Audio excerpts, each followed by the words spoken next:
बिस्मिल्लाहिर्रहमानिर्रहीम। अस्सलाम वालेकुम।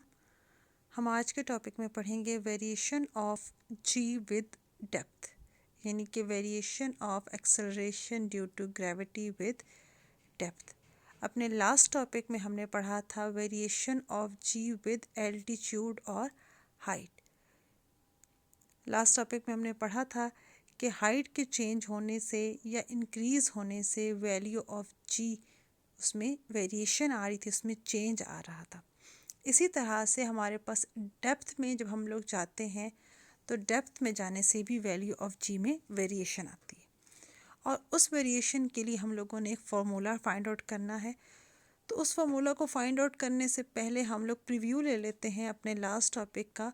और लास्ट टॉपिक में हम लोगों ने फार्मूला ड्राइव किया था वैल्यू ऑफ जी के लिए, which was g is equals to gravitational constant into mass of earth divided by radius of earth का स्क्वायर। अब ये जो फार्मूला था, ये फार्मूला होल्ड करता था फॉर सरफेस ऑफ अर्थ के लिए, यानी कि हमारे पास अगर ऑब्जेक्ट जो है वो अर्थ की सरफेस पे मौजूद है, इन दैट केस हमारे पास जी के लिए फार्मूला आ रहा है G is equals to gravitational constant mass of earth divided by radius of earth का स्क्वायर। और इस एजम्पशन में यहाँ पर इस फार्मूला की डेरिवेशन में हमने एज्यूम किया था कि हमारे पास अर्थ एक परफेक्ट स्फीयर है जिसका मास जो है वो कांस्टेंट है, यूनिफॉर्म है। अब हम लोग क्या करेंगे कि सबसे पहले इसमें से जो मास की टर्म है उसको रिप्लेस कर देंगे डेंसिटी की टर्म से। अब डेंसिटी के लिए हमारे पास जो फार्मूला है that is mass per unit volume. और इस केस में यानी कि अगर अर्थ की डेंसिटी को हम यूनिफॉर्म अज्यूम करते हैं तो फॉर दैट केस रो जो है वो डेंसिटी है, it will be equals to mass of earth divided by volume of earth. अब हम लोगों ने चूंकि वैल्यू फाइंड आउट करनी है मास ऑफ अर्थ के लिए, तो mass of earth will be equals to density into volume of earth.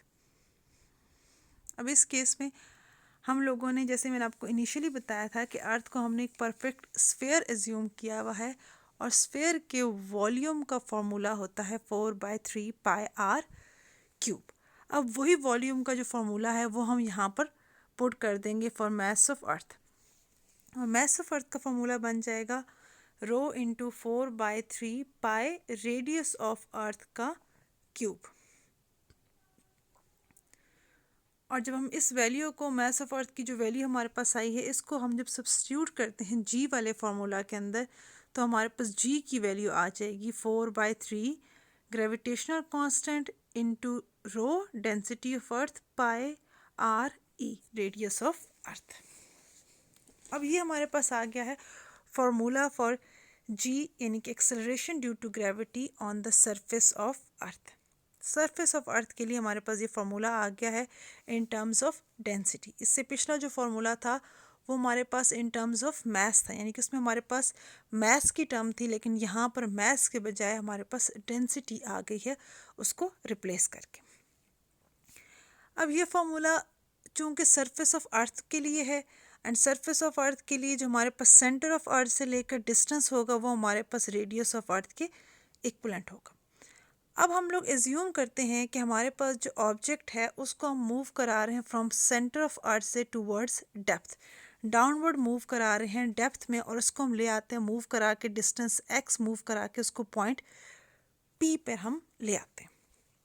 अब जब ऑब्जेक्ट पॉइंट P पे पहुंचा है तो सेंटर ऑफ अर्थ से जो उसका डिस्टेंस है वो आर ई से कम होकर आर ई माइनस एक्स रह जाएगा, क्योंकि वो x डेप्थ के अंदर मूव करके आ चुका है। तो हमारे पास जो फॉर्मूला है जी का, जिसमें हमारे पास आर ई की टर्म थी, वहाँ पर हम लोग क्या करेंगे, आर ई के बजाय हम लोग चेंज कर लेंगे आर ई की वैल्यू, और हम पुट कर लेंगे वैल्यू रेडियस की आर ई माइनस एक्स। यानी कि हमारे पास ग्रेविटी की value acceleration due to gravity at point x या डेप्थ एक्स के अंदर जो हमारे पास फार्मूला उसके लिए आएगा वो हो जाएगा 4/3 जी gravitational constant into row pi are E minus x.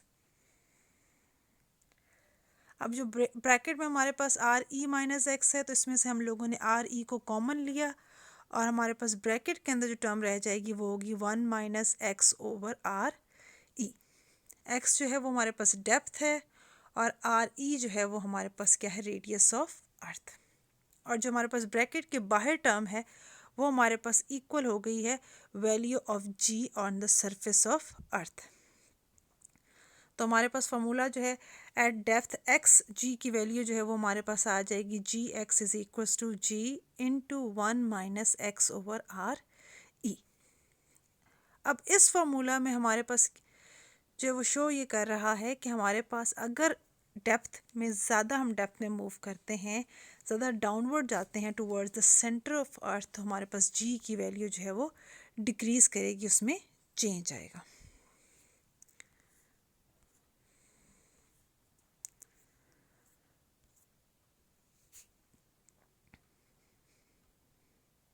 अब जैसे जैसे हम लोग towards the centre of earth move करते जाएंगे, जैसे जैसे हम मज़ीद डेप्थ में मूव करते जाएंगे, डेप्थ में मूव करने के साथ साथ ऑब्जेक्ट का जो डिस्टेंस है वो सेंटर ऑफ अर्थ से कम होता जाएगा। और अगर हम मूव करते करते सेंटर ऑफ अर्थ तक पहुंच जाते हैं, यानी कि बिल्कुल सेंटर में पहुंच जाते हैं, एट दैट पॉइंट जो है वो हमारे पास ग्रेविटी की वैल्यू जो है वो इक्वल्स टू ज़ीरो हो जाएगी। अब वो ज़ीरो कैसे होगी, उसके लिए हम फार्मूला को एक दफ़ा फिर से देख लेते हैं। अब हमारे पास फार्मूला क्या है, जी के at x is equals to G into 1 minus x over R E. अब हम जब सेंटर ऑफ अर्थ पे पहुंचते हैं तो सेंटर ऑफ अर्थ पे जो है वो एक्स जो है उसकी वैल्यू हो जाएगी इक्वल्स टू आर ई, क्योंकि हम सेंटर पे पहुंच गए हैं और सेंटर पे हमारे पास हम लोग आर ई डेप्थ मूव करके डाउनवर्ड आ चुके हैं।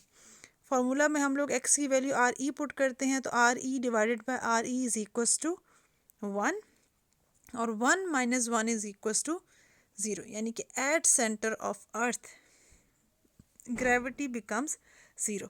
और ग्रेविटी ज़ीरो होने का मतलब ये है कि सेंटर ऑफ अर्थ पे ऑब्जेक्ट का जो वेट है वो ज़ीरो हो जाएगा। But to remember one thing कि सेंटर ऑफ अर्थ पे मैस ज़ीरो नहीं होगा, सिर्फ और सिर्फ वेट ज़ीरो होगा, because weight is equals to M G. Weight जो है वो प्रोडक्ट है मैस और एक्सेलरेशन ड्यू टू ग्रेविटी का। जब जी की वैल्यू ज़ीरो हो गई तो हमारे पास वेट की वैल्यू ज़ीरो होगी, but mass will not be equals to zero.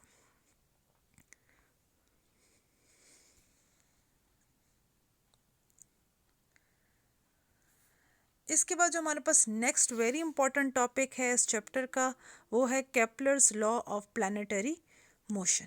Kepler के लॉज जो है वो एग्ज़ाम पॉइंट ऑफ व्यू से बहुत ही इंपॉर्टेंट है, इसलिए आप लोगों का इनको अच्छे से याद करना बहुत ही ज़रूरी है। आज हम थोड़ा सा इंट्रोडक्शन ले लेते हैं वन बाय वन इन सब लॉज का। केपलर के 3 लॉज हैं प्लानिटरी मोशन के। ये लॉज डिस्क्राइब करते हैं motion of planets around sun in their orbits, कि हमारे पास जितने भी प्लैनेट्स सन के इर्द गिर्द मूव कर रहे हैं अपने ऑर्बिट्स के अंदर, या हम सोलर सिस्टम की बात करें तो सोलर सिस्टम के अंदर जो प्लैनेट्स की मोशन है वो जिन लॉज को फॉलो करती है वो लॉज कहलाते हैं Kepler's law of planetary motion. ये हमारे पास 3 लॉज हैं और इन लॉज के नाम हैं केपलर्स लॉ ऑफ एरियाज, पहला लॉ है हमारे पास। उसके बाद दूसरा लॉ है केपलर्स लॉ ऑफ पीरियड्स, और जो थर्ड लॉ है वो कहलाता है केपलर्स लॉ ऑफ ऑर्बिट्स। ये 3 लॉज हैं, ये वेरी इंपॉर्टेंट लॉज हैं ग्रेविटेशन के, प्लानिटरी मोशन के। इंशाल्लाह अपने नेक्स्ट लेक्चर्स में हम लोग वन बाय वन हर एक लॉ को इन डिटेल स्टडी करेंगे। टिल देन अल्लाह हाफिज़।